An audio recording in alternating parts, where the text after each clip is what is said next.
All right, good morning, everyone. Welcome to our session on health literacy. We're going to go ahead and get started.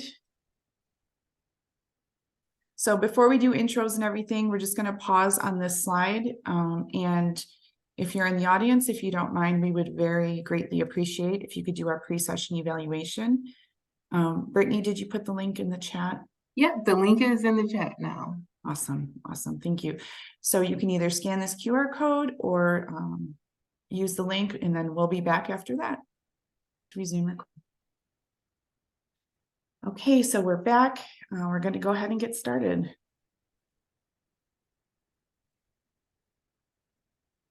Brittany. So, so welcome. Again, we'll do a quick introduction. I know Dwayne and Sam, so you guys know who I am. Brittany is my guest host, and we're really excited to have her. Go ahead. Hello, I'm a certified community health worker with Authority Health. And I've been doing this for about a year and a half. And I've been having a blast. I've also coordinate our community demonstration kitchen. I coordinate the events for that as well. So you kind of were in and out real quick. I want to make sure everyone heard what you said. Oh, the community. Can you hear me? Yeah, no, you're good. Say again what you're in charge of. I'm responsible for scheduling events for our community demonstration kitchen. There you go. So Amethyst and Dwayne and Sam, if you ever have anyone that needs a food, like a cooking class or a kitchen, or, Moses is invited to bring community in and use that space as well. Absolutely. Thank you. And Amethyst, thanks for joining. We're going to go ahead and get started. How are you today? Thank all of you. I had a little difficulty joining in, but thank you all so much for having me today. Okay. One thing I will say, this is our first session back after our no cost extension from our grant. So we're really excited. Brittany is serving, of course, as guest host, possibly co-host in the future. So we're looking forward to sharing this information. So our agenda, we're going to do an overview of health literacy. We'll talk about 5 health literacy interventions. We'll take a quick break, and then when we come back, we'll talk about strategies to overcome vaccine hesitancy and COVID vaccine specifically. We would like this to be interactive. We don't want to just talk to you. We want you to, join in, give us any feedback, any examples from when you've been with the community working. That would be all great stuff. And please stop me if you have any questions at any point, or put them in the chat box. Learning objectives by the end of this lecture, describe health literacy as a determinant of health. And then we'll talk a little bit more about CLAS, which are the culturally and linguistically appropriate services. And then reflect on strategies for culturally competent care and understanding messaging. And then we'll talk again, like I said, understanding vaccine hesitancy and some strategies to mitigate that. Okay, so Dwayne or Amethyst, have you ever seen this image of the difference between, yes, everyone's seen this, right? Well, I don't know if everyone has, but we're going to start with the image. You cannot talk about health literacy without talking about health equity, right? So equality, this on the left, everyone's treated the same. That was how we started. Equal rights, men and women, different races.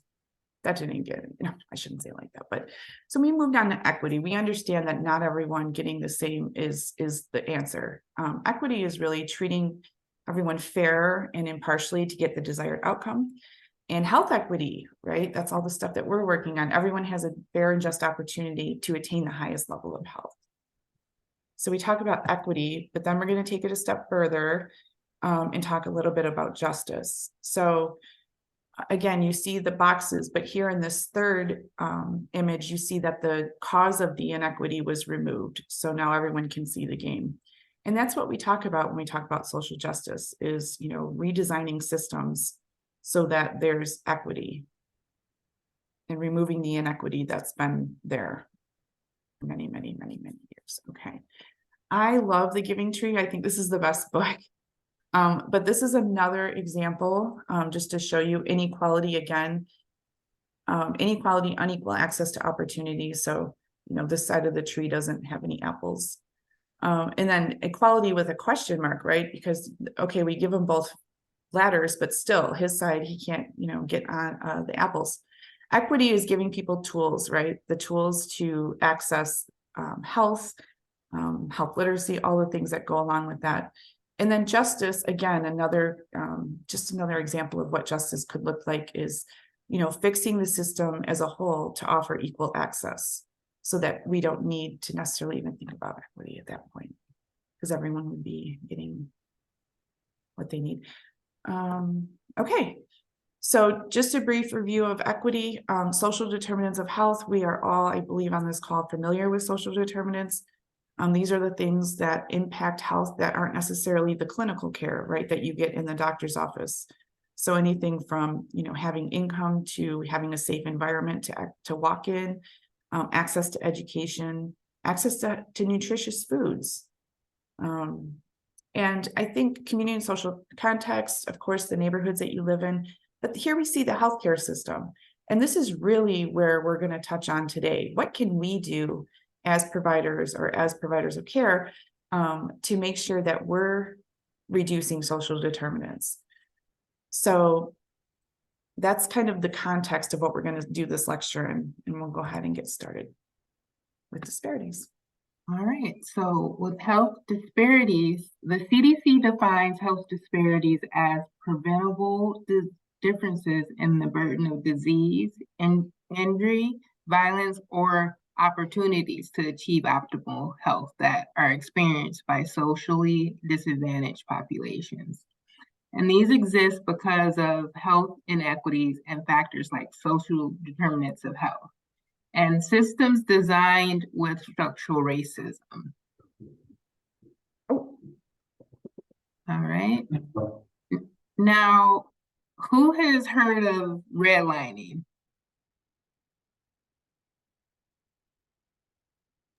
I have. I've heard of You have? redlining. Okay, so you understand that with redlining, that drastically affects the quality of health. And historically, health literacy in Wayne County, we have to acknowledge that certain systems were built with structural racism, including redlining, and the history of healthcare in Detroit, access to healthcare, access to education. So something like redlining historically affected our community health-wise and education. And introduction to health literacy. So what does health literacy mean to you? When you hear health literacy, what's the first thing that comes to mind? Does anyone want to? Okay. Yeah, information that's given to you to know about whatever that health, whatever that is about. It just gives you knowledge about it. Mm-hmm. Okay. And so information about health, absolutely. And Dr. Custer, can you talk about Healthy People 2030? Sure, thanks, Brittany. So just one quick thing before we actually get into the definition, what is health literacy? Every 10 years, the United States puts out a bulletin for health, right? The Healthy People Report. And in the past, personal health literacy has been one of those goals. The difference between now and before Healthy People 2030 also includes an organizational health literacy goal. So Brittany, I'll turn it back to you to kind of go over the difference between the two. So the first is personal health literacy. That's the degree to which individuals have the ability to find, understand, and use information and services to inform health-related decisions and actions for themselves and others. And then there's also organizational health literacy, and that's the degree to which organizations equitably enable individuals to find, understand, and use information. and services to inform health-related decisions and actions for themselves and others. So we have personal health literacy, and then there's organizational health literacy. And components of health literacy. So skills and knowledge needed to interpret health information is literacy.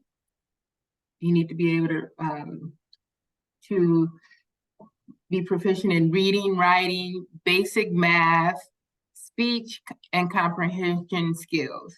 Numeracy, understanding how math is used in the real world and being able to apply it to make the best possible decisions. And factors that impact health literacy. We have complexity of health information. There could be a language barrier in certain situations, and we'll discuss that further along. Age and the state of health. Maybe they have anxiety or illness, maybe even other mental illnesses. And there could be a cultural background affecting their ability to understand. And the way health information is communicated by health providers. So these all are factors that, in fact, impacts the health literacy. And let me just add on to that, Brittany. When you're working with your populations in the community, these are things that you kind of want to take note of. If a person's really anxious or they're not feeling well, they may not even hear kind of what you're saying because they're, they don't feel good. So take all of these factors into consideration when working with your population. Okay. And when we think about health literacy, there are many components. So we have, in a public health context, for individual factors, there's literacy skills, health knowledge, demographics, culture, experience. Those are all the factors for an individual. And then the system and professional factors are public health practice, public health infrastructure, and public health workforce. So these are all within the context of public health. Mm-hmm. Thanks, Brittany. Oh. Okay, so let's talk about some impacts of limited health literacy. And this is just so we can give you a broad context. So persons with limited health literacy, and I'm sure you've noticed with different populations, less likely to use preventive services, pap smears, mammograms, colonoscopies, etc.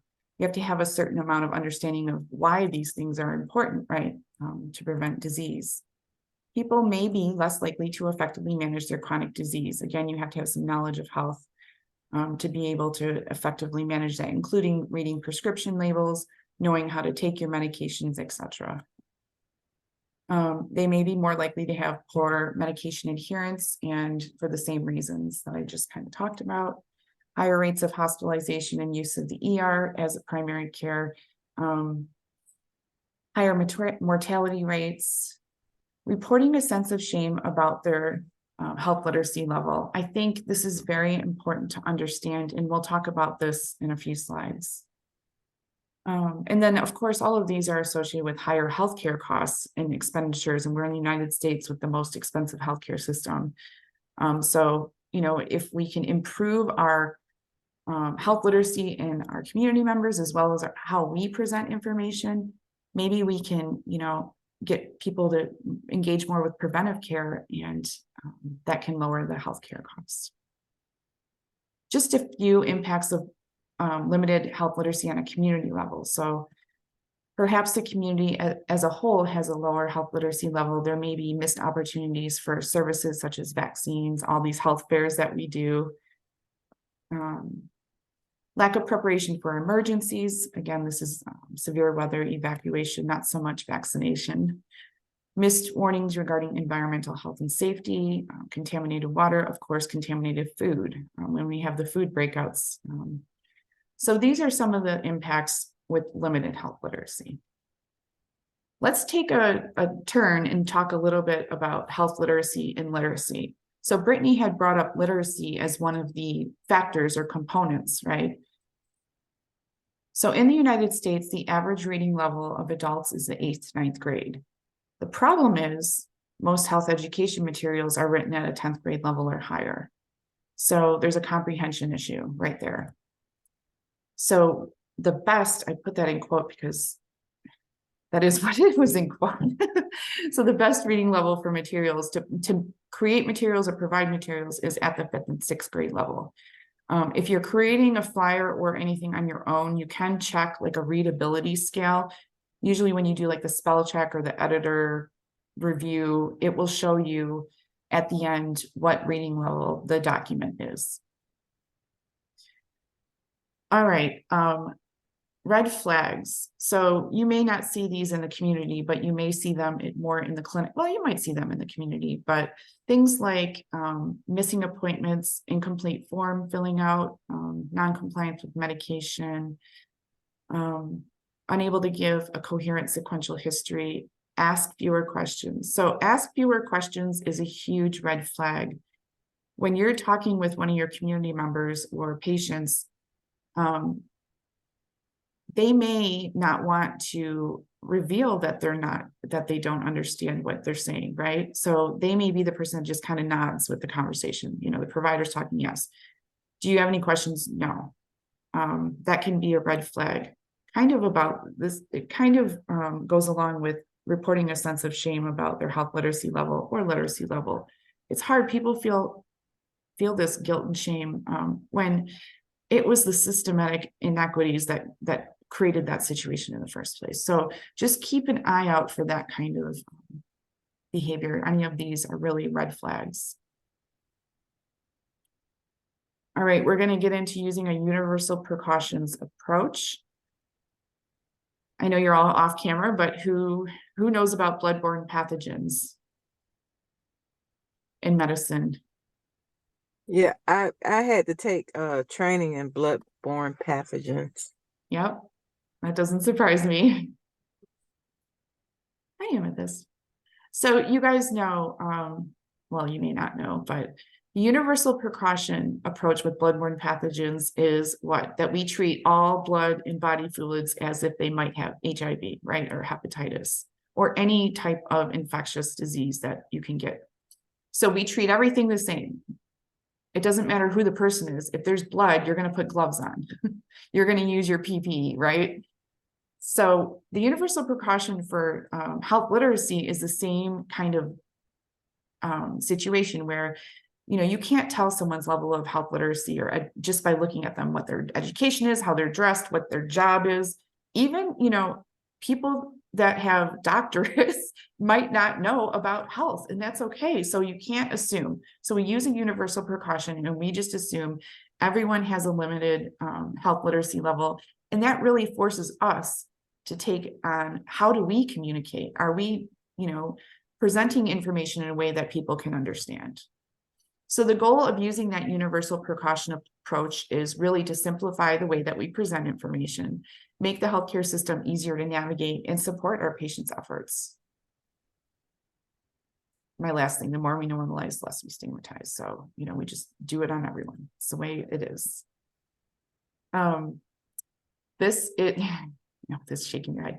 This is a wheel that shows what a health literate organization looks like. I'm not going to read all this craziness, but I just want to bring it to your attention. When you are working with your organization, do they prioritize health literacy? That is a good question. That's what we're trying to get to through all this work, you know, making sure that we can present information clearly. But what does it look like? I mean, health literacy as a priority, it starts at the top. It starts at the director or the CEO, and it prioritizes all the way down through to the community member in looking at materials and ways that you present stuff, looking at and engaging community. Does this work for you? You know, including those populations in the design of what you're doing. So these are just some of the factors of a health literacy organization. Any questions or comments or anything before we move on? Because we're going to start talking about health literacy interventions next. No, it's going well. Okay. Okay, thanks. Yeah, I just wanted to say that I know that, you know, in the organization I work, that I'm I work with outside of this organization, with Moses, they are putting a lot of emphasis on bringing people that's in the community to the table and start including them in decision making, because they can bring uh the truth and the honesty of the real problems that they're facing every day. Mhm. So I'm so happy that that they're making that change, because that's when you're going to really be able to start helping the community, everybody. When people who have real health issues, people who have mental health issues, it just goes all across the board, and they're expressing the real barriers out here, and how to help solve them. Mhm. So Mhm. That's great news. I don't know how you could do it either way.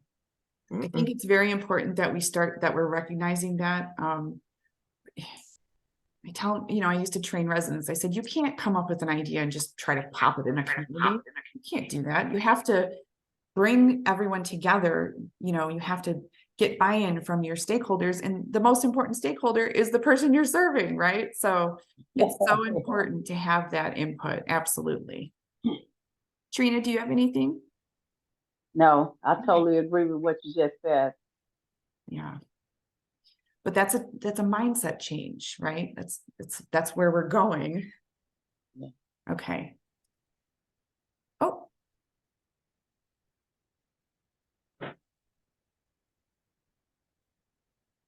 Okay, so Sorry. now it's you guys' turn to share any other experiences you might have when you have come across a person who has low health literacy and how it impacted you or a loved one's ability to be healthy. I forgot about this slide, Brittany. Sorry. But have you ever experienced, whether it's at work or a loved one, where they had low health literacy? Does anyone have an example they can share? Yeah, I don't want to keep taking over the conversation, but I could speak on one of my coworkers. In fact, she had mental health issue, which is a very serious one in the community. And she was not addressing it at first, and because of it, she was very difficult for the whole team to work with. Um, she wasn't, I assumed that she wasn't getting the help or the information that she needed at first, you know, to address it, because she was underlying a great person. The mental health disease is just like any other disease. She just needed the right type of what I say, literacy or understanding about how to go get the help she needed. And eventually she did. I think one of the people in the organization, they had to, they sat down and talked with her and helped her get a therapist. And then, you could notice the changes over the years that, she started getting on the medication, started getting it. And she was able, you could deal with her better. So, that in itself, she was a professional woman, but because I guess this issue was so big for her, that literacy or that understanding about how to go about getting the help you need is very vital.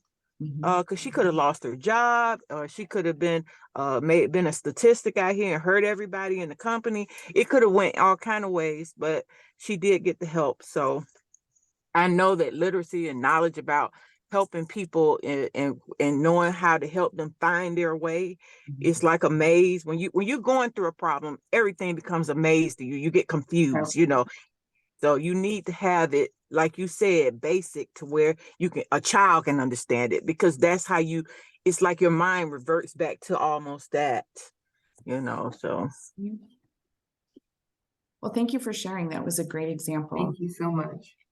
Yeah, I can imagine that like the folks around her probably wouldn't even know how to help or suggest she needs help because they wouldn't know the signs. Like I know I wouldn't know what to do. Like it's easy just to simply just say, oh, that person's crazy. Or in the nicest way, that person has Right. mental health issues. I don't know what that means in detail. I don't know any specific conditions, that can cause a person to act one way or the other. I wouldn't know like, oh, they must need to go get this prescription, see this kind of doctor. I don't know. So I imagine most people don't know.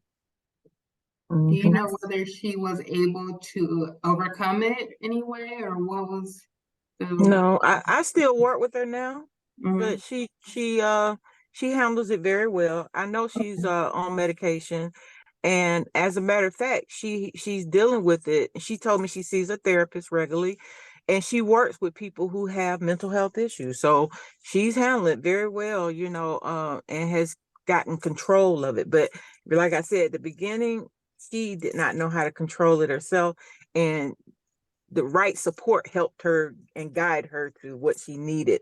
And now she's doing her job. That's a wonderful outcome. Yeah, yeah. So that's what we are. We're navigators, right? We're wayfinders. Not we, but community health workers, everyone that's working with. Absolutely. Okay. Okay, we'll move on to the next slide. Okay, Brittany. Okay, so health literacy interventions. We're going to review evidence-based interventions and strategies you can use to increase personal and organizational health literacy levels. And these can be used to create a health literate environment. Okay, so there's some things that we want to make sure that we do. We want to have clear communication, and that includes greet clients warmly. That you want to have a smile. You want to be engaging, make eye contact if appropriate, listen carefully. I had one patient who his big thing was nobody listens to me. Nobody is listening. The doctors aren't listening to me. So that is a huge component. Make sure we're listening carefully. And we want to use plain language, non-medical language, use the client's words, use it back to them. And we want to slow down, take our time, limit and repeat content. We may have to ask questions to make sure that they understand, and be specific and concrete. Show graphics if possible. I know some people are visual learners, so that is important as well. And we want to also demonstrate how it's done so that they can see and invite client participation, as well as encourage questions. And there are 7 things to consider when communicating about health. Trust. Will people trust the information? Who's the best source to put the information out? And the information itself. What information is necessary, and how will people find it, and how much is enough or too much? We don't want to over inform. Sometimes that can be confusing and frustrating to give too much information. And motivation. How relevant is the information to the people we're trying to reach? So we want to make sure that it is pertinent, relevant information. And environment. What are the conditions that surround and affect the audience? So we want to keep that in mind in regards to the environment. And capacity. What is people's ability to act on the information? And are there any barriers to prevent them from acting on the information? And perception. What will the audience think about the information? And what would inspire them to act on it? I want to make sure also response. How will people respond? What can we do to stay engaged with them and give them support as they take action? Thanks, Brittany. So these are great things to consider. We're going to send the slides out. Please use this slide. Sure, thank you. Yeah, these are questions that, anytime you're planning an event, you could use these questions to kind of evaluate what you're going to do. All right, plain language, like Brittany just mentioned. Like Brittany just mentioned, I think most of us have heard use plain language, but what does that actually mean? It means, avoid the medical jargon. Just say what things are. Things like hypertension, say high blood pressure. The one that gets me on this is diet. If you say to someone, what is your diet? They're going to think Weight Watchers or, Adkins or whatever. Uh-huh. Yeah. Right? But what we really want to Yeah. say is, what do you eat every day? So it's better to say, what do you eat versus what is your diet? So these are just examples of words that can be confusing, right? Things that you wouldn't really necessarily think of if you're just doing your own thing every day. Absolutely. And I just want to add, I'm sorry. Go ahead, Trina. No, I was just saying, just piggyback on what you were saying. Yeah, because I never differentiated diet from what you eat. I never thought about diet as what you eat, Mm-hmm. but it Exactly. is what you eat, and Right. diet don't mean, okay, I'm on a diet and I'm taking this away. That's not what they're asking. What do you eat is what they're asking. Mm-hmm. So why not ask, what do you eat? Exactly. Yeah. Exactly. And another thing about communicating is just being as direct as possible. So I think one of the questions might have been on the quiz, something about a heart doctor appointment. Maybe not. Anyway, in that scenario, well, you'll see it on the post. There's different ways to communicate. I can't get into it. Okay, I forgot what the quiz showed. I'm sorry. Brittany, But you were I gonna just say wanted to something. bring out one thing is that one of our residents had a patient that had like liver cysts on the liver. And the way he explained it was super simple. He's like, it's just like having pimples, because he was nervous about it. I'm not sure if it was cyst. I believe it was cyst, but he said it's just like having a pimple, just to make him understand that it wasn't it's not cancerous. They were it wasn't something very much to be concerned about. But they do want to keep taking, keep a look at it, keep looking at it. But the way he just explained it so simply. It's a great example. Thank you. I have another plain language example that I did an emergency responder training many years ago, and they talked about and this is obviously an extreme example where someone has died from an injury, and they were like, say they died, don't say they passed away or they passed on, or obviously it's a very, again, this is an extreme situation, an extreme example, but it's like to use any of those fluffy languages creates ambiguity, and it's like really important to be extremely clear. So that's just another example along those lines. Absolutely. And here's a slide to kind of just go with what you just said, Sam. So your COVID test is positive. Let's talk about this. So we had a health fair, or I don't even remember how we got the COVID test in the first place, but the person tested positive and they thought that was okay because positive is a good thing. We want to be positive, right? In this case, though, positive meant you have COVID. So rather than writing positive and negative on the sheets, we started writing you have COVID or you do not have COVID. Again, kind of similar. You want to just say what it is. You don't have to necessarily, use words. Words can be confusing. And even more confusing one I've seen is reactive. Oh my goodness. Yeah, reactive is definitely something. Amethyst, were you going to say something?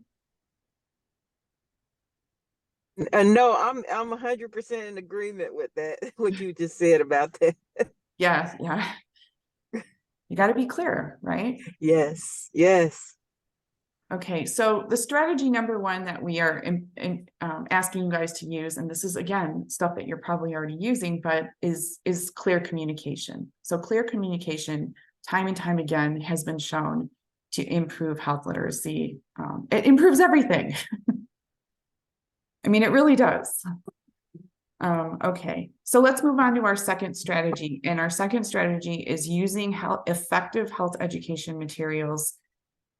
So let's go through this because we do oftentimes have handouts or flyers that we want to provide our patients or community.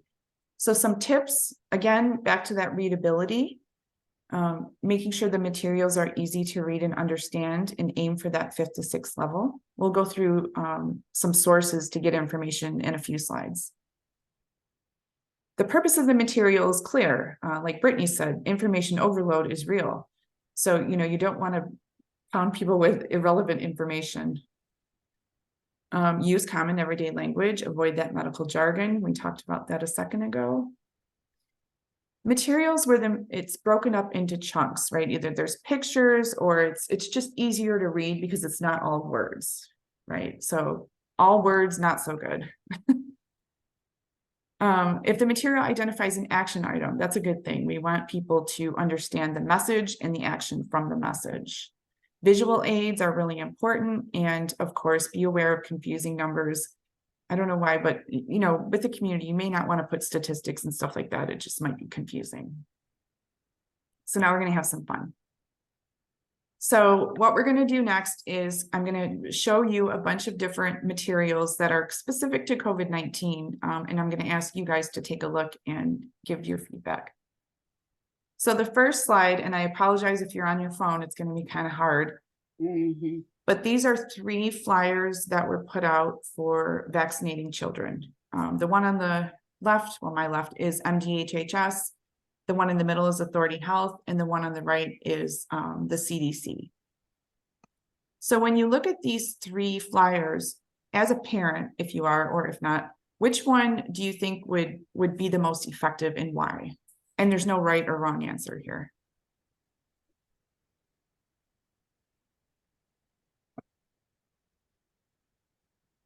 So what is the question again? So if you What were is- looking at these as a parent, which one of these 3 would work the best for you to, like, if you looked at it and you say, oh yeah, I'm going to go, okay, I'll consider taking my kid to get vaccinated. Is it keep the school year fun going? Keep your cubs safe? Or COVID-19 is the best? I'm actually not sure what this mess. Oh, get ready for school. Do any, like, if you were I would say keep the school year fun going. So you like this one? Yes, I would like that one better. Okay, and That would get my attention. Keep the school year fun going. okay. Okay, and this is a pretty clear message. I mean, keep the school year fun going. You want to protect your kids. There's pictures of kids being happy and playing. What do you think about the call to action? Call to action. So in this flyer, it says, keep up to date on your COVID-19 booster. Does it give you any information on how to get a booster? No, it just said keep up to date. Oh, no. So this depends on someone to go to this website, right? Yeah. Okay. What about this flyer here? What do you think about all these small words?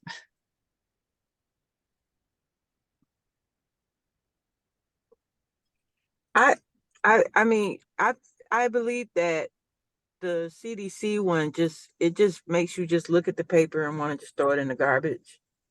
The one with the big bears is a lot of visuals, a cartoon character, so that children's eyes, even my eyes, go to that, because I like to see stuff that are, colorful and it's talking about a serious matter, but it brings, your attention to it because it's fun looking.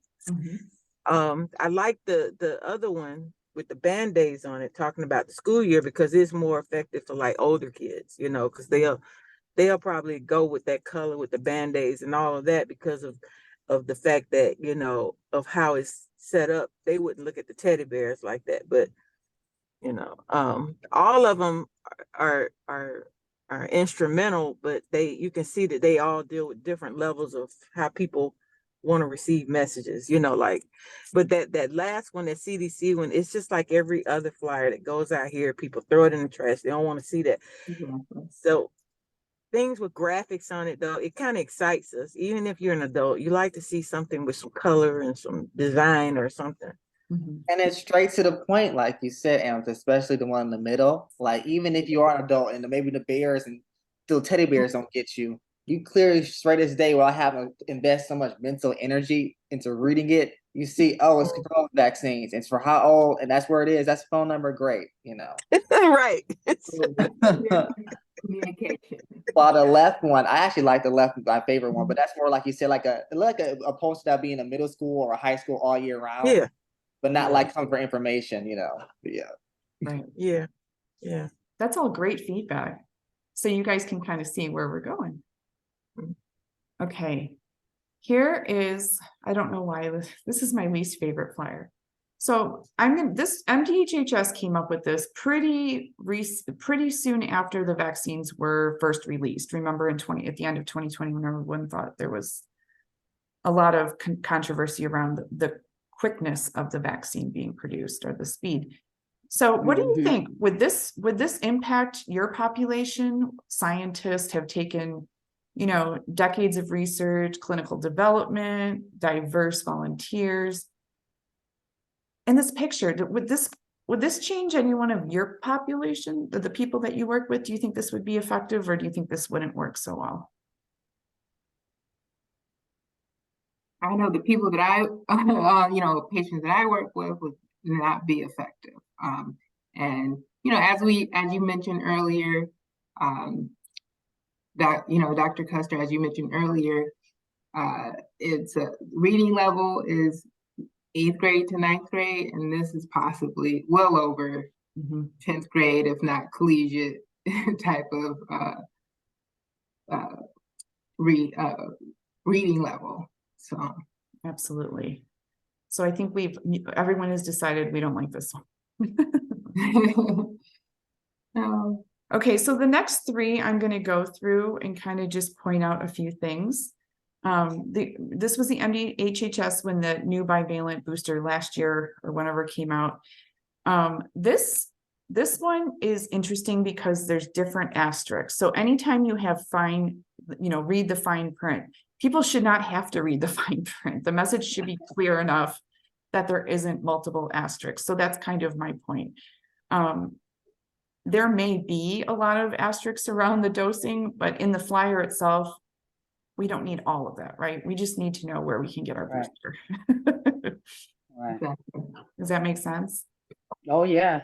Here's another one, man. I don't know if anyone else had problems with this, but two different fine prints. I'm going to tell the story that I always tell, which is, you know, one of my coworkers at Authority Health actually called me and said, my daughter has COVID. It's day 6. She's still sick. Her boss wants her to come in. I don't know. I said to her, I said that the guidelines are, if you're still symptomatic, you have to stay home. So it was just really, there was a lot of questions about, it's day 5 or day 6, or should I wear a mask? Should I go to work? Should I not? I mean, this was confusing. Did anyone else have confusion with this day 1 to 5 versus day 6 to 10 recommendation? I didn't have any confusion with it, but a lot of these companies did, and they made it difficult for employees because they kind of like wanted to like push you to still come back to work. I remember all of this because I had to work through it. So yeah. All right, let's look at our third one. So this was early on, another MDHHS. So make a COVID-19 plan. So what do you guys think about these big, bold statements versus the fine print? Like, does this work, or is this too much? Yeah, it's too much. Do you think it would be good if we just had the big prints in each box? Make a plan for vaccine? Yeah, it's easier Make to a read. plan, Yes. and the little pictures that you have, you know, with Yes. the check box, and put that beside it, and not all the writing. Right. Not all the dialogue, just pictures and check and the picture, box check and picture. So again, another example of how materials can be overload. And, you know, just things to think about when you're pulling whatever you're pulling out to present to the person you're working with. All That right. is a good example of overload. Yeah. Oh, here comes some more. So Brittany, I'll hand it over to you. Oh, God. Okay, what do you think about this one? It has a lot of fine writing and then, the pictures, the graphics. What are your thoughts on this? No, it's too much writing. Too much writing, too much information. It's too much information.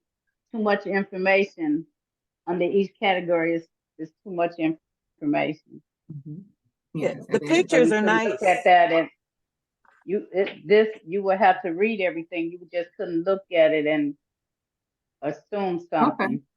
Come to a conclusion by, oh, okay, this is for vaccination. Okay, that's it. So it's not clear. You have to do a little investigating here. Mhm. Okay. Amethyst, were you gonna say something? I think the pictures are very pretty. They're nice. They're comforting. They just, just all those little fine words. It's just too much. If they could keep the pictures and just get straight to the point in bold letters, that's Okay. good. Okay. Yeah. And then the complicated medical terms, what is that? Prevent multi-system inflammatory syndrome Oh, in God. children. It's a mouthful. So Yeah. yeah, that is information overload. Now look at You this have- one. Oh, sorry, Brittany. Do you have anything else to add, Dr. Custer? No, we'll look at the next one. All right, so this one, it actually has the same information as the one before. So if you want to switch back and forth, so it's the same exact information. Which one do you think, which one is better? The prior one. Between the two. Yes. Yeah, between the two. So we see at least this one has some headings and it's kind of Mhm. broken up a little. It's too much Yeah. information. But this one, this is all words. It's all words, all information. Small one too. Yeah. Small. Yeah. Tiny words. Right. So it's a little bit better to have it broken up in sections than to have it all out here. But we would argue that both are kind of too much, right? Yes. Yeah. Okay, so effective messaging. What do you think about this message when you see this? We may have moved on, but COVID-19 has not. Get vaccinated, get boosted, stay up to date. Here's the phone number for more information. What do you think about that? Where's that? Is- Uh-huh. On the I phone, it's think- hard to see things. Oh, Oh, It's- Dwayne, were you gonna say something? Yeah, I'll speak. Okay. Yeah, I think it reminds me of the poster, the left one with all the Band-Aids. It's like something that would be in like a high school, like really all year round, like a big PSA. Mhm. It gets you like, oh, there goes letter. We haven't moved on. COVID is not. Black woman right there. Get vaccinated, get boosted, stay up to date. There's a phone number and I love QR codes. I feel like with QR codes, Right. this is more. I always encourage that, especially when I'm getting off the topic now. Or older people like Okay. a lot of older It's generations okay. like to make flyers, right? And they put a lot of words. I have to tell them, no, you don't need that anymore. Take this out and just put a QR code. But yeah. No, that's right. I appreciate that because it is straight to the point. If you have, we don't need to put a lot of information here. If you want details, just click on the QR code. mhm. So for those of you on the call still, I know Amethyst had to leave. This is our campaign messaging for this grant that we're doing. There is a radio, there's TV ads, and there's print messaging, these types of flyers in various different newspapers that are local to different communities, et cetera, et cetera, et cetera. So this is what we're going to be focusing on this year, this campaign. Although we know that nobody wants to listen. We're going to do our best. We know that, right? We know We'll try. But we're going to try because it's still an infectious disease and there is still long COVID and people are still dying. Okay. Oh, Brittany, is this you still? Yeah. Okay, using health materials, some additional tips. We don't want to assume that your patient can read materials. When reviewing a handout, we want to circle or highlight most important points. Personalize material by adding patient's name, medication, etc. You want to use Teachback to confirm understanding. Has anyone ever used Teachback? Okay, so you have? Okay. No, you haven't. No. Okay, we are going to go over an example shortly, so we'll get further into that. But we want to also emphasize the importance of keeping the material so you can refer to it when doing follow-up with the patient. So you want to make sure you educational material that you give to the patient, that you keep it. So when you do a follow-up call, you know to go over and review it once after a while, once they've when you're following up with them, you have that information. Okay, and you're gonna make sure the patient has internet access when recommending any type of digital materials. Email, internet access. And also you wanna obtain patient feedback on materials. What do you think? You may wanna ask them, what do you think about, this? Was this something that helped, or do you want more information or any other information, or is there any other details that you might need? Yeah, absolutely. And there are so many awesome little apps to maintain health, right? Whatever you can get apps, but recommending those, make sure first that your client has a phone, right? That can upload an app or digital access, like Brittany was saying. All right. So we've gone over clear communication and using effective health education materials. We're going to move on to Teachback, which is a method that you can use to improve comprehension. Any questions before we go to Teachback? No. Okay. So why is Teachback good? Studies have shown 40 to 80% of the medical information patients are told in the office is forgotten immediately, and about half of that is remembered could be incorrect. So Teachback is a method that can help increase comprehension. And it's a way of asking the patient or the family member to explain back in their own words what they need to do after they leave the office. So you teach and then you ask. It's not a quiz. We're not trying to pimp patients, but we want to make sure that what we've explained is clear in a way that they understand. So it's really on us. Teachback is on us. And why is it important? It has been shown to improve patient understanding, adherence to care, decrease callbacks and canceled appointments, and improved patient satisfaction and outcomes. So let's get into it. Elements for Teachback are just kind of some of the stuff that we're going to talk about throughout the whole presentation, using that caring voice and attitude, displaying body language that's appropriate, using plain language and reader-friendly print materials. Using non-shaming open-ended questions and avoiding yes or no. If you if you present a bunch of information to someone, you say, okay, did you understand all that? They're going to say, yes, or no, that doesn't help you. You really need to understand, what they do or do not understand. So again, emphasize it's on you, it's not on them, and document the use of it if you do. Now, in the surveys, if you're in with a community member and you're using this method, there is a way to document that you've used it. This is the part of the presentation where I always start to say, we're going to go over some methods and some ideas or topics now that are not something you can necessarily master, right, just by listening to Brittany and I. So I encourage you to go ahead and look at your Mishwa trainings if you are a Mishwa certified CHW, or YouTube is a great source to follow up and get some examples and watch this stuff, because you have to practice some of these things. This is just a visual. How do you use it? Chunk and teach the information. If the client has diabetes and hypertension and asthma, and you're trying to teach about all three, you would need to chunk those up, right? You wouldn't try to do the whole thing at once. So you chunk and teach the information, and then you ask the patient to kind of tell you back in your own words. Allow the patient to consult any material while you're doing that, of course. And if it doesn't work out, they don't understand, then you just have to kind of change the way that you present the information, maybe use different words, and then, you know, try again.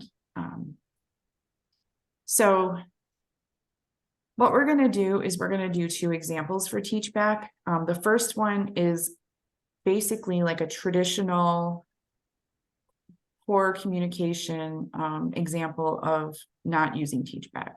Okay. So in this case, we're going to do this. In this case, I'm just going to kind of be talking at Brittany.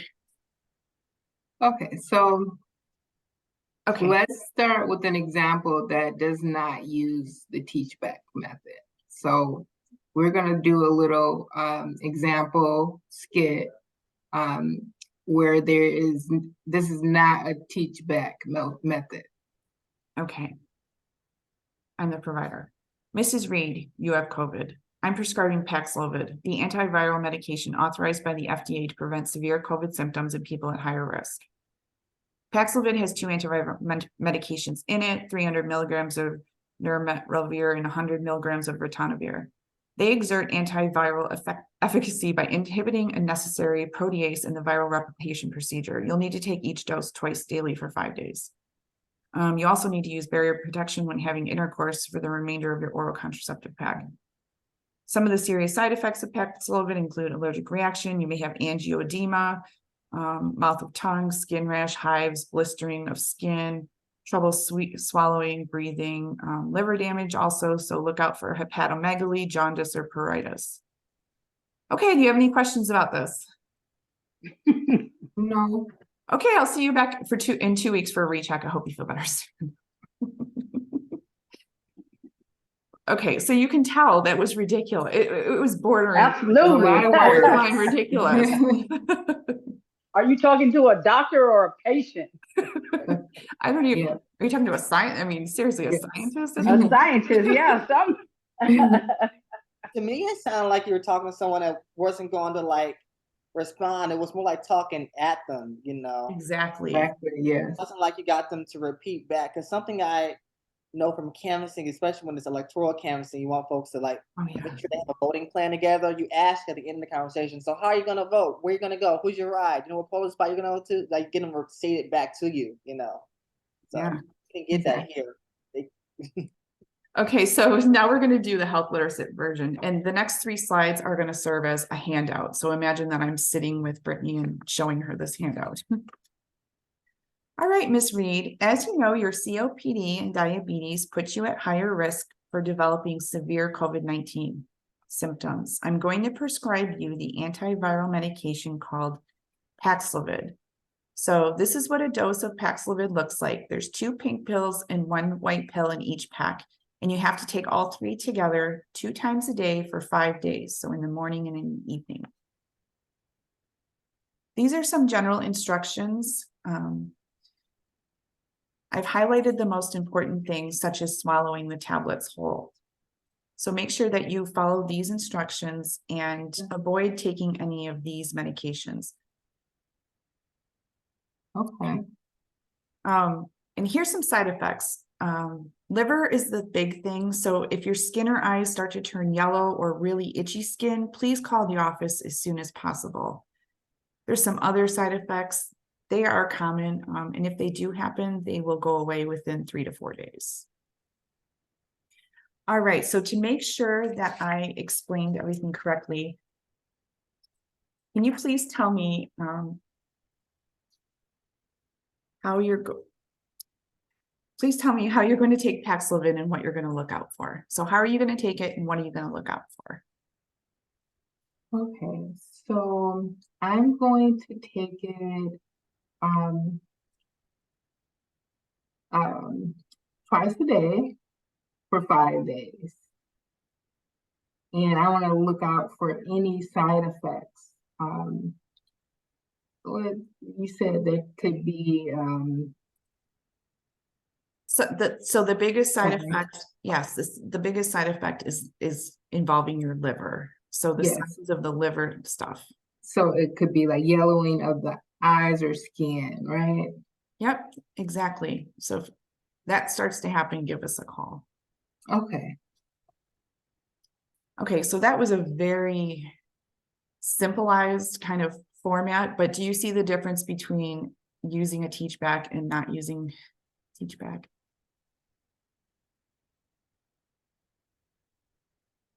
Did we lose? Yes, you definitely can tell the difference. I mean, Right, so just you keep breaking it down and said, okay, you take 3 pills a day, twice a day, and the side effects, and how simple is that? Mm-hmm. and I mean, basically, that's what you was And the saying. color of the pills, and one is pink, two is pink, one is white. So they Yes, understand. yeah, without knowing the ingredients. right, you don't need to know unless you really want to know. I mean, Right. of course, if anytime a patient asks for information, we're going to provide it. I mean, if they're like, well, what is the pink? But the whole point there is really using that clear communication, the plain language, and communicating in a way that Brittany was able to teach me back. She comprehended. She didn't remember the liver or the side effects, so I just provided her a little more information, and that stimulated her to remember. So we would expect Brittany to leave and know that she's going to take a pack twice a day for 5 days, and if she has any liver issues, she's going to call us. Okay. Yeah. All right. So that's teach back. What time is it? I want to make sure we've added some slides, so I want to make sure we get done in time, and it looks like we will. So small steps to health is the fourth health. Actually, let me back it up. This is another strategy that you can use, is the concept of small steps to health. This is not one of the 5 that we're actually tracking for this project, but this is just kind of an additional evidence-based intervention method that you can use.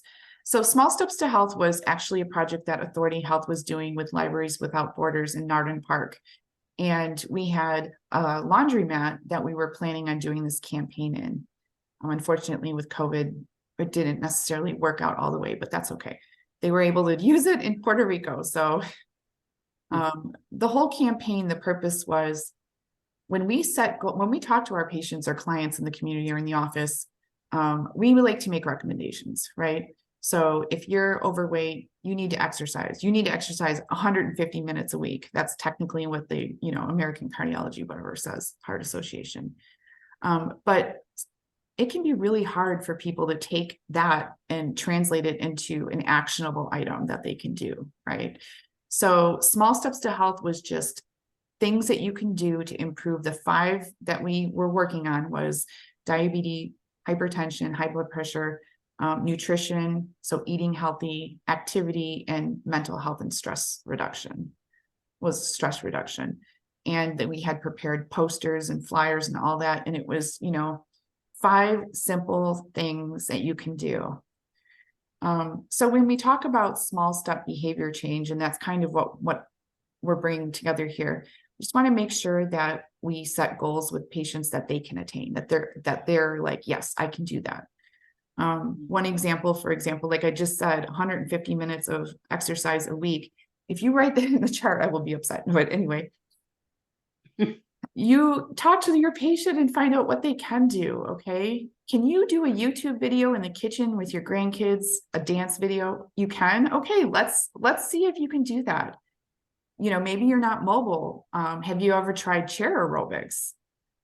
Maybe do a chair aerobic. So it's really about you know, setting goals that are attainable and that are patient-centered, or what they can do themselves. Water is another one. You need to increase water in your diet. I'm that person. I don't drink any water. So maybe instead of saying you need to increase water, maybe I'll commit to, after my coffee every day, I'll drink a glass of water. That's something I can remember to do. The next slide is about tiny habits. Have either of you, or anyone on here, heard of tiny habits before? No. I have. So this is kind of new to us too, but I wanted to bring your attention to this Tiny Habits website.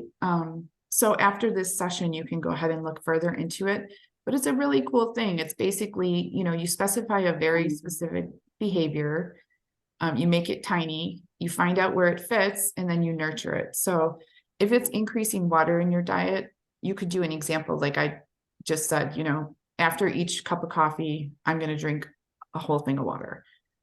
Or, you know, maybe it's something, I'll give an example. I needed to start taking calcium and vitamin D. So I put it next to my toothbrush. So in the morning, I remind myself, when I brush my teeth, I take my calcium. I mean, those are the types of things like, and then once you get it into a habit, it becomes just natural.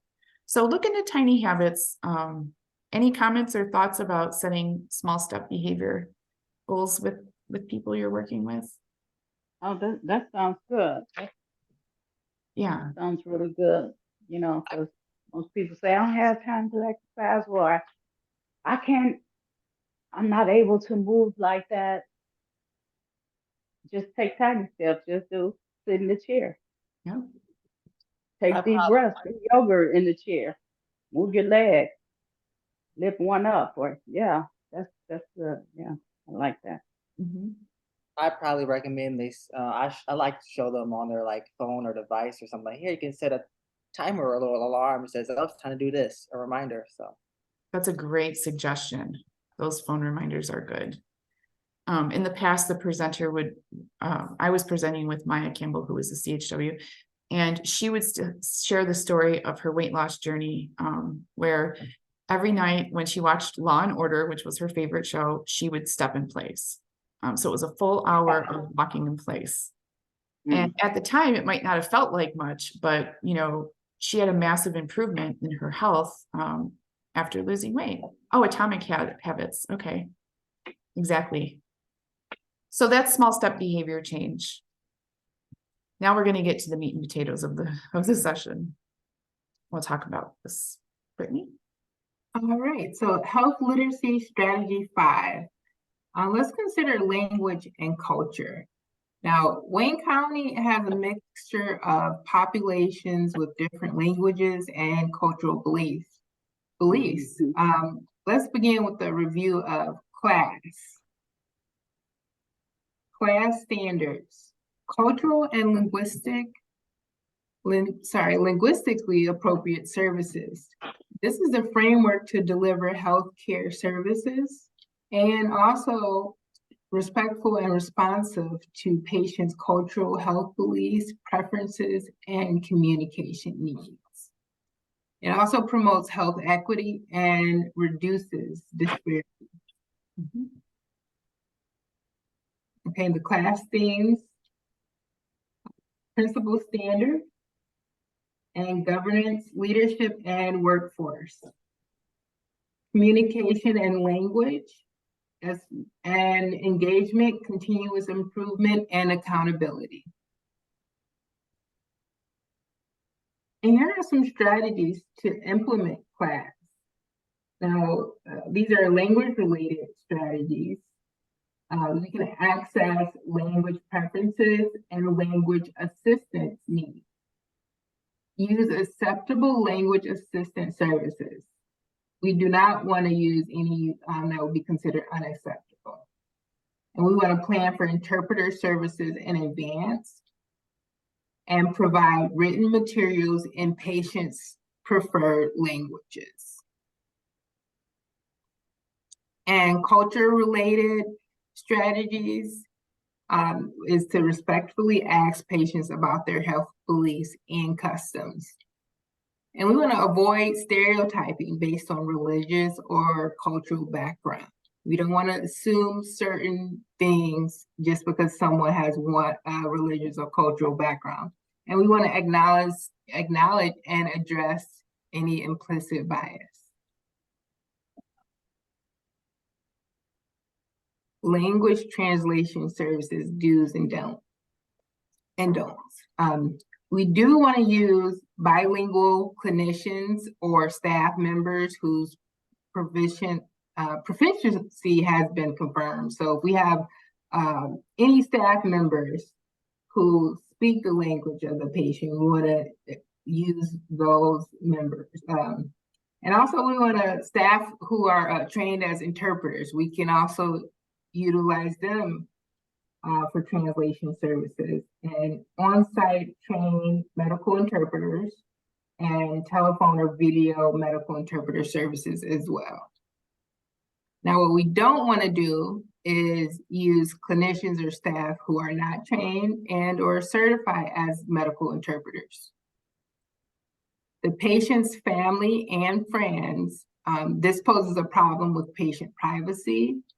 And if the client insists, we still want to respect their choice and have a qualified interpreter present. But minors should never be used. And a lot of the times with our populations where there might be a different language other than English, the minor, it may be a child in the room to translate.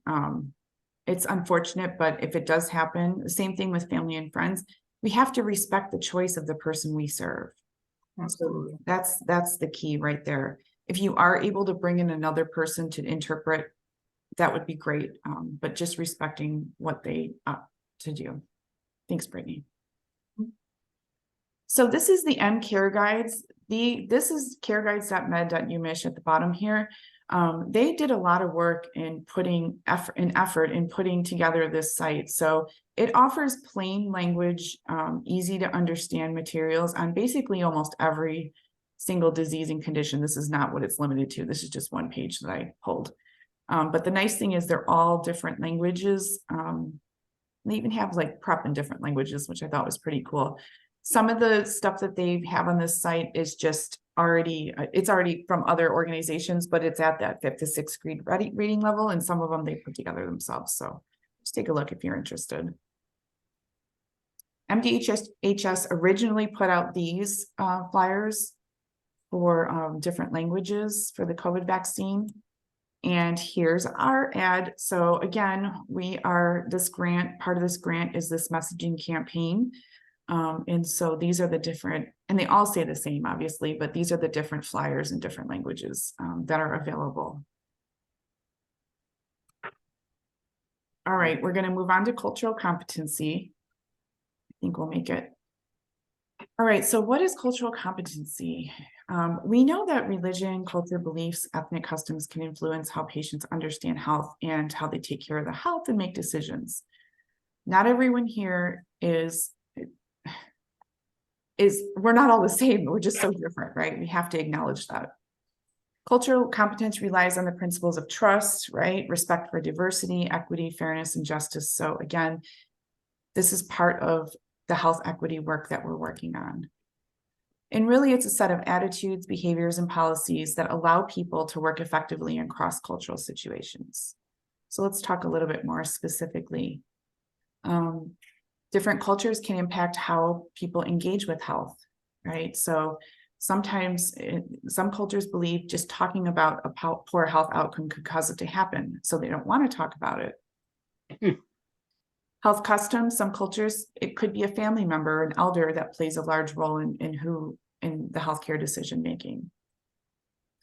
Ethnic customs, roles of men and women in society may determine, who makes the decisions in some cultures.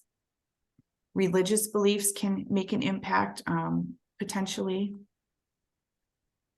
Dietary customs, this is a big thing.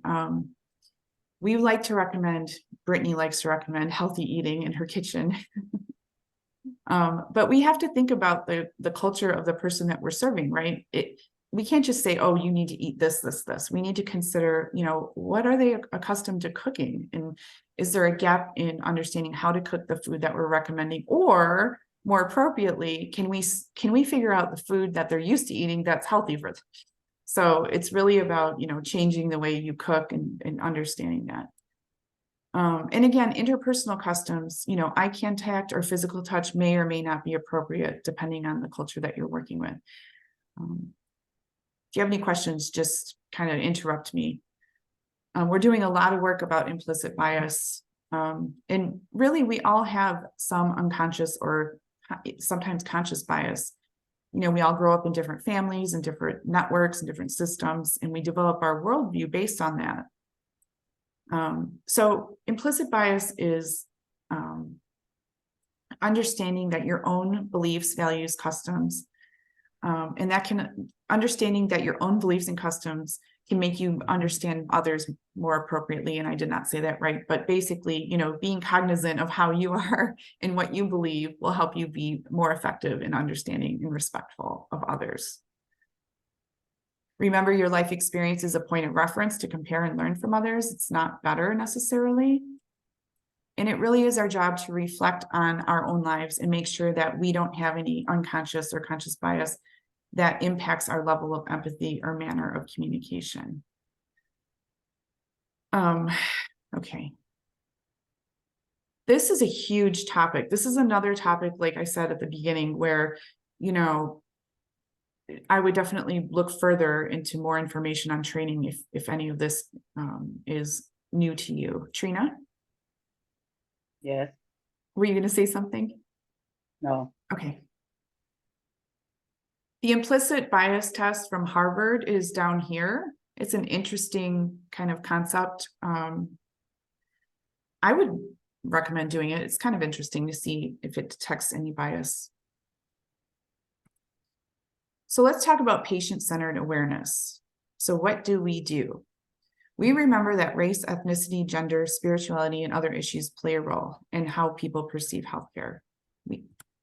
We understand the communities we serve and the different cultures, so getting to know the population you serve is super important. Talking with people, gaining an understanding of their beliefs, asking open-ended questions, right? Get to know what's going on, the beliefs and backgrounds of the population you're serving. Develop cultural humility. Do not think your way is best. Practicing cultural etiquette. So again, this is about respect. It's about consideration of others' values and beliefs. And study when you have time. I do have a link to the Office of Minority Health website, and they have a ton of really good resources about cultural competence and providing culturally competent care. All right, so empathy and open-mindedness, that's where we're at. Those are the essential things. Trina or Dwayne or Sam or Brittany, have any of you seen this book or heard of this book before? No. Okay. It's The Body Keeps the Score. It's transformative. Yeah, I would recommend taking a read if you haven't, but really, let's see. Trina or Dwayne, have you heard of the term toxic stress? No. Toxic stress. Well, I heard toxic stress will kill you, but not in detail. Okay. How about adverse childhood experiences or ACEs? No? Okay. Yes. Okay, great. So this slide is a very, very, you can't even get into it, but when there's different kinds of stress, right? Some stress is good. If you have a test at school, it's good to feel that little stress, nervous, and you might perform better. But in a situation where you're in a stressful environment and it continues to be very, very stressful, your body will release a chemical called cortisol. And we understand now and that's toxic stress. That's the stress that no matter what, it doesn't go back down. Stress should come up and go down. Like you have a test, fight or flight right before, it goes away right away when you start the test. If you're a child in an environment where you're hearing domestic violence or mental health, or you're exposed to substance use, etc., you're in a situation where your body is experiencing toxic stress. So we understand, I bring this all to the point of there is an understanding now of how trauma and toxic stress impacts the body. So again, another reason why we need to be cognizant of the care we're providing. We need to do trauma-informed care. And culture kind of goes hand in hand, so we'll get into that. Do you guys know Maslow's hierarchy of needs, Trina or Dwayne? Or I know Sam probably does. No. No. Okay, so this is a very important thing to understand. And I'm going to take over, Brittany, sorry. So, during the pandemic, we talked a lot about mental health. Everyone, mental health was a big thing. And so we wanted to talk to all of our patients about going to counseling or therapy or whatnot. And so if you have a patient in your office and you're trying to talk about therapy, but you haven't discussed any of these basic needs, so maybe they don't have food for their children that night, or maybe they don't have a place to sleep, they're not going to have the capacity or be able to work on trauma therapy or counseling. The basic needs have to be met first. So Maslow's hierarchy just shows the order of needs. We all want to be up here where we can be the best we can be. We all, want to have relationships and love and etc. But with our clients, we have to make sure that these basic physiologic and safety needs are met before we can expect, people to kind of rise up to the top of the pyramid. Does that make sense to everyone? Oh, yes. Perfect. Right. Okay. The pair of ACEs, we did just talk about adverse childhood experiences. This comes from Dr. Dietz out of George Washington, and it's the pair of ACEs. And the model is, we know about adverse childhood experiences. We know that stress in childhood can impact health lifelong. But we need to also consider our adverse community environments. And this is what we were talking about with the beginning, with equity and justice. The systems that communities are living in are adverse. So we need to really work on systematic change. And with those system changes, we can, improve the community environment for everyone. And I see there's chat, so let me. It's from Sam. All right. So we're going to take a break after this, a 5-minute break. Ooh, we are almost done. So creating a trauma-informed space. I do a lecture on trauma-informed service with graduate students, and these are the questions that I ask them. I challenge them to ask themselves. So have you considered the trauma this person has experienced? You can put right in there, have you considered the cultural or language, that this person has experienced? Are you creating a safe place to share? The environment being safe is super important, especially with our populations who may have mistrust in the systems and all sorts of good reasons for that. Do you have any unconscious or conscious bias to consider, or can you even be unbiased about certain things? How does your background history impact your ability to serve the person sitting before you? Are your actions making others uncomfortable?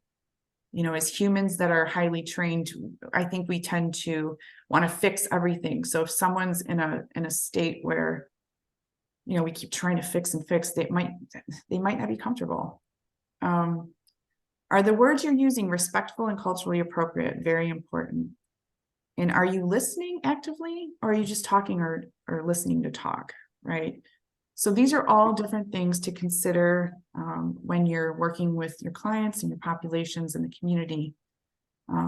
And we're going to take a quick break now. Any questions about trauma-informed service, cultural competence, etc.?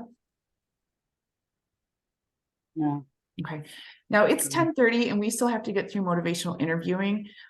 This is Brittany and I's first time doing this live, so we appreciate your patience while we get through this presentation. But go ahead and we'll resume can we just do like a 3-minute break?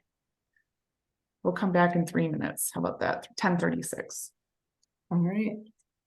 Okay. we're going to resume. Okay, so let's quickly go through some strategies to overcome vaccine hesitancy. So vaccine hesitancy is defined as the delay in acceptance or refusal of vaccine despite them being available.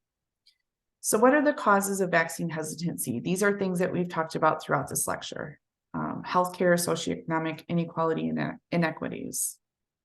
Lack of effective public health messaging, so like we talked about. Unethical research involving ethnic minority groups as well as structural racism. So again, we know about a lot of the past and the research. The Tuskegee study is always the one that people bring up, but no wonder there's mistrust in systems when there's that kind of history, right?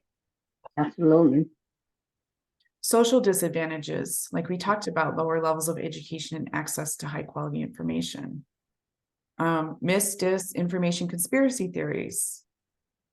And then barriers to access, which really aren't a factor in the United States because we have vaccine. Although I will say the new booster, there was a delay in clinics getting it. I don't even think Popoff has it yet because We haven't gotten it yet. right, there's a lot going on with the coding for it and the health plans paying for it, things that are beyond our control completely. So this is vaccine hesitancy. We all know what it is. We talk to people about COVID all the time, and we know that people don't want to get it back. There's, people that don't want to get vaccinated. So let's go through two strategies. And the first one is MI. And honestly, for the sake of time, I'm so worried. Okay, we can do this, but we might have to go through the quiz kind of fast at the end. So have Trina or Dwayne, have you ever learned about motivational interviewing? No. No.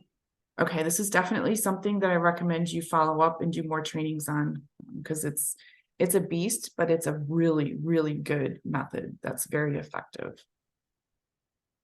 So basically, it's a way of communicating, balancing good listening advice, good listening with good advice. And it really what you're doing is you're asking the patient questions and helping to identify their own motivations that they're going to tell you about because you're going to actively listen. And it really is based on a respectful and curious way of being with people, So when we talk about MI, let's compare the old way versus, the MI way. In the past, the doctor knows best. Authoritative, it's very patriarchy. The patient doesn't have a say. It's just, this is what's best for you, etc. I have the authority. I know what's best. Motivational interviewing is the other side where we don't want to do that anymore. We don't want to assume because patients know their bodies better than anyone else. So I might know how to treat diabetes with different medications, how effective they are, but your lifestyle and in what works for you and what doesn't. So motivational interviewing is really being curious about people's beliefs and behaviors and using that to motivate them to make change.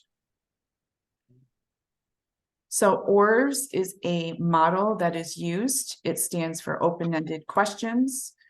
So you start with an open-ended question. So Ms. Reed, tell me more about how you feel about this. Okay. Or explain this or say more about this instead of yes or no questions.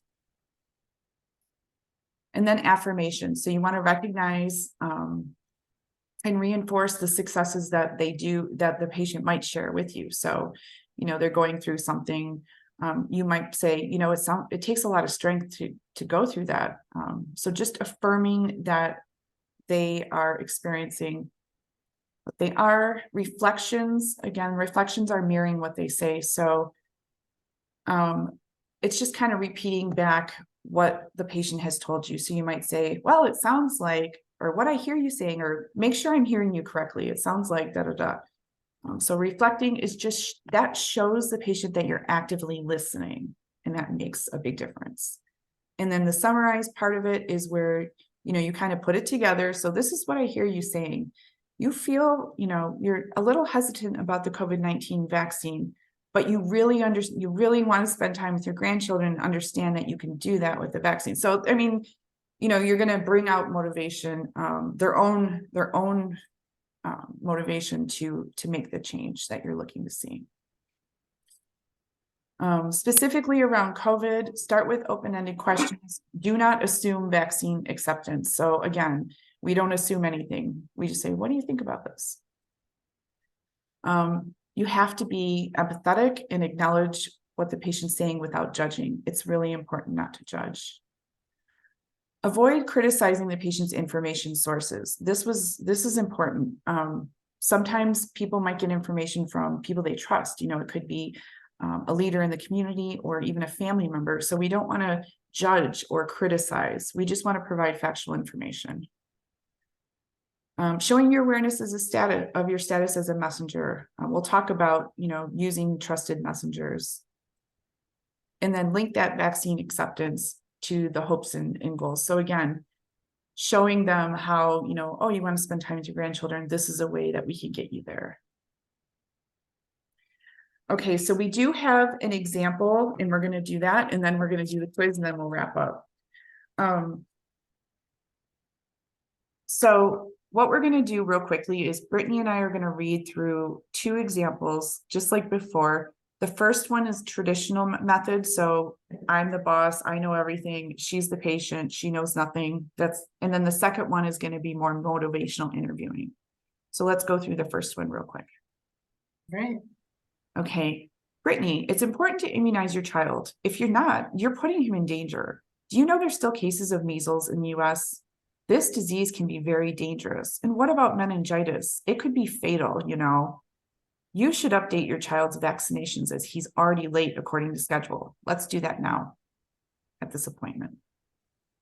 I don't see the urgency, and autism is worse than measles. There are more problems than solutions with vaccines. And also, it's completely unbelievable to give so many vaccines at the same time. Studies have demonstrated there's no link between autism and measles.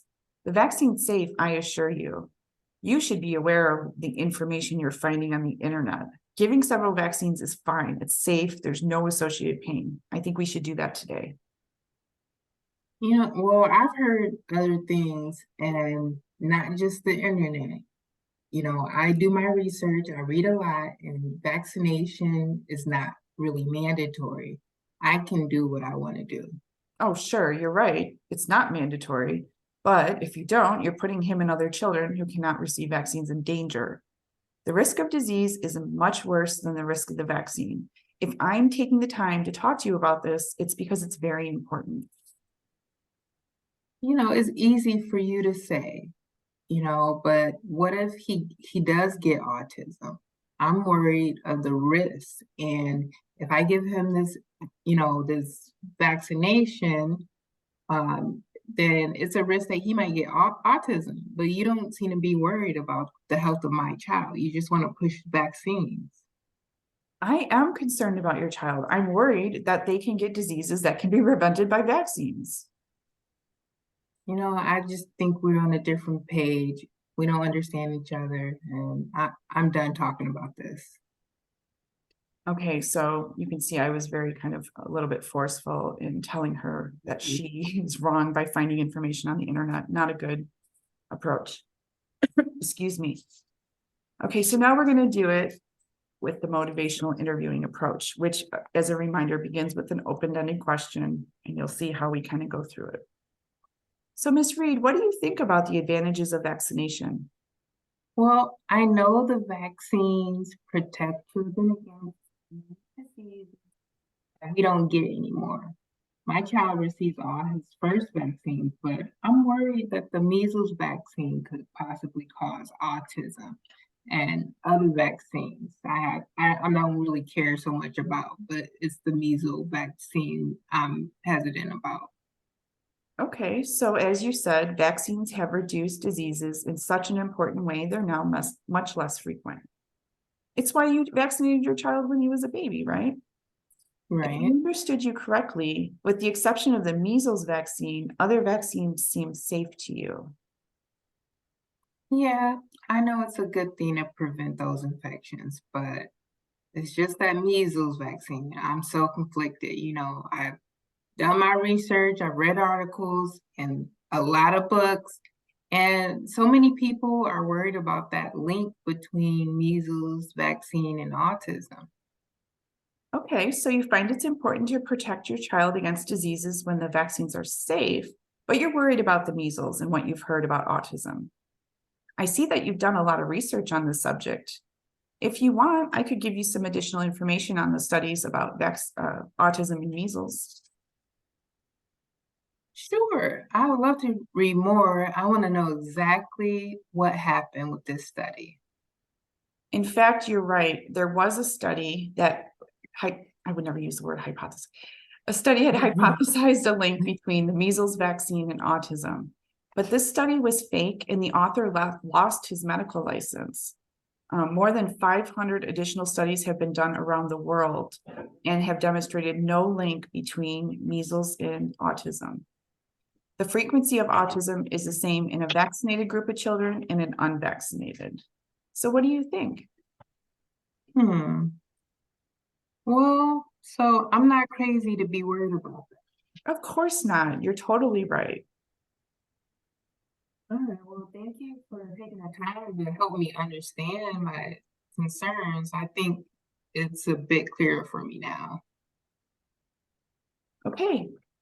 So were you able to kind of see the difference between the two? So the second time around, I was kind of asking her to give me what her feelings and beliefs were. Yes. Yes. Okay. It was a softer conversation. Yep. Absolutely. Okay. So the last thing is combating mis and disinformation. This is, again, not one of the interventions that we're tracking necessarily, but this is important. So who knows the difference between misinformation and disinformation? Yes, I do.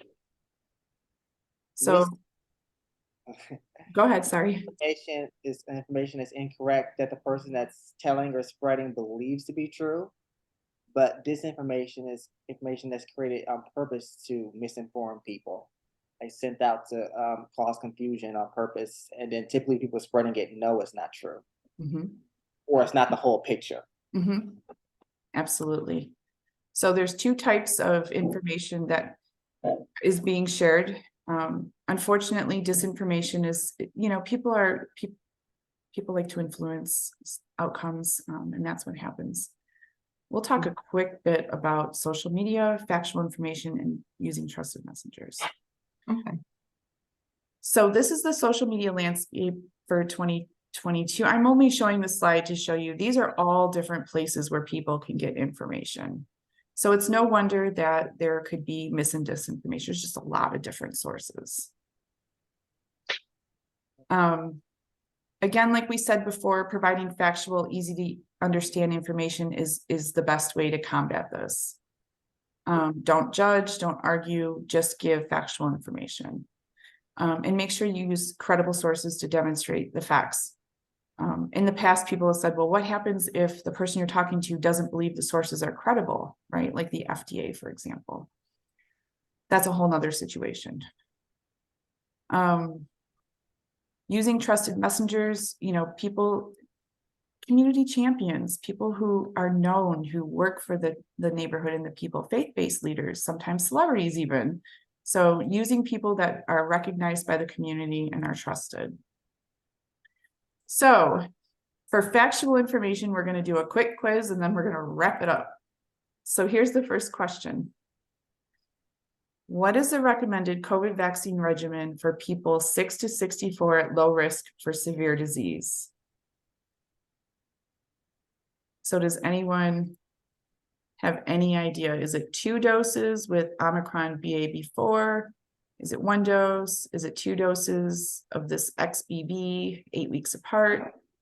This is the new booster, by the way. Or is it 1 dose of the new booster? Or is it 1 dose of Janssen? Does anyone have any idea? No, the names and the doses is making me, I'm spinning. Like, I don't know. Okay. So we're going to go through that. So right now, so let's review quickly. Back in the original day, that was a monovalent. So the first COVID vaccine that came out only covered 1 strain, the Delta.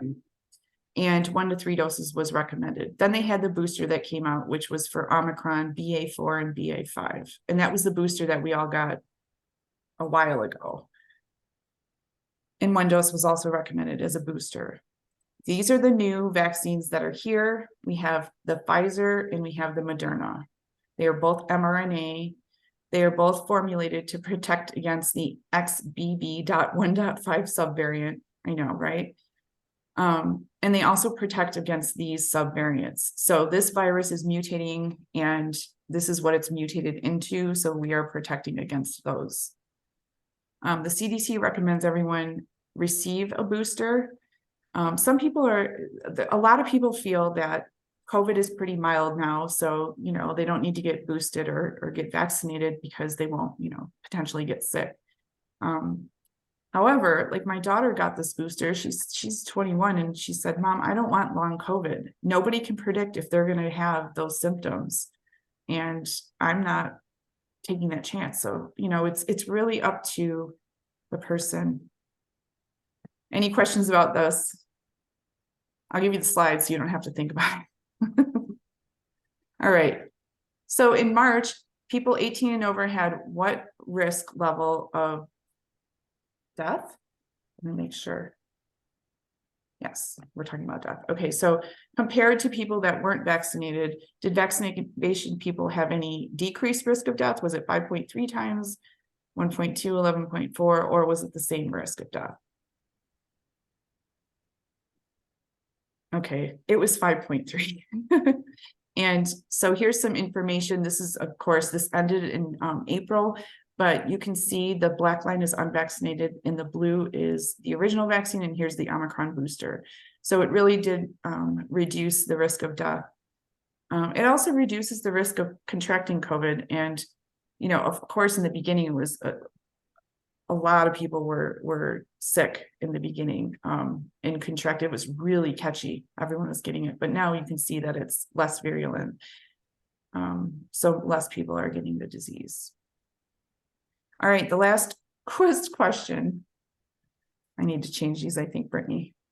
So Okay. I didn't know if you wanted me to go, but I'll see. Go ahead. Okay, so the new boosters have shown protection against the following strains except what? So do you guys remember what I just said? What was the original strain? That was Delta. And then Omicron, BA4 and BA5 was the booster. So here we are. These are the 4 strains that this current vaccine covers. Again, this is not information that we necessarily are providing our patients. I just wanted to do a quiz so I could show everyone the newest information. So we do have a few minutes. Oh, we don't. Okay, it's 10:56. We're going to unfortunately have to skip this. Go ahead, Brittany, you can take us away. All right. So what were some key takeaways? Low health, these are a few takeaways. Low health literacy is associated with lower health knowledge, poor medication adherence, and increased use of ERs for primary care, and increased mortality rates, all which impact quality of life. And all of these are impacts of low health literacy. And it's important to use universal precautions and assume all patients have a low health literacy level. And improving individuals and community health literacy levels can reduce vaccine hesitancy and increase COVID-19 vaccination rates.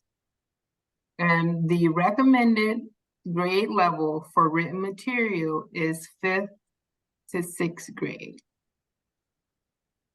And health literacy strategies can be used to increase patients' understanding about their health condition and empowering them to take an active role in their health. So clear communication, teach back, and using linguistically and culturally appropriate materials, and motivational interviewing and combating misinformation. Okay, thank you for that final review. These slides will go out. There's an additional training on health literacy through the CDC. It's kind of interesting. It's a couple hours, so I've included that. And there's all the resources. So everything that we refer to are on this last slide. You'll get this. If you need to contact me, you can call or email me. We're going to end on this slide. I appreciate your time and patience today. Dwayne, thank you. Trina, thank you.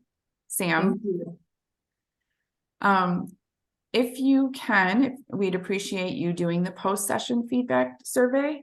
And I'm gonna put that in the chat now. Oh, thank you, Brittany. So you can either scan the QR code or go to the chat and click the link. Wayne County Community College District is offering a completion certificate, like a CEU certificate. So if you are interested in that, please go ahead. You'll see in the post-session, there's a section that says you must complete these fields.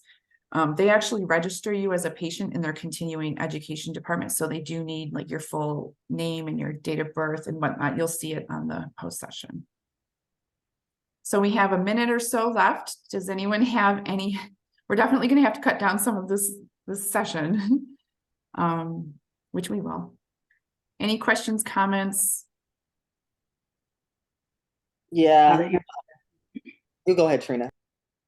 No, I just wanted to say a lot of information, you know, reiterating on what I'm learning and what you know, all this information, I got to sort it out.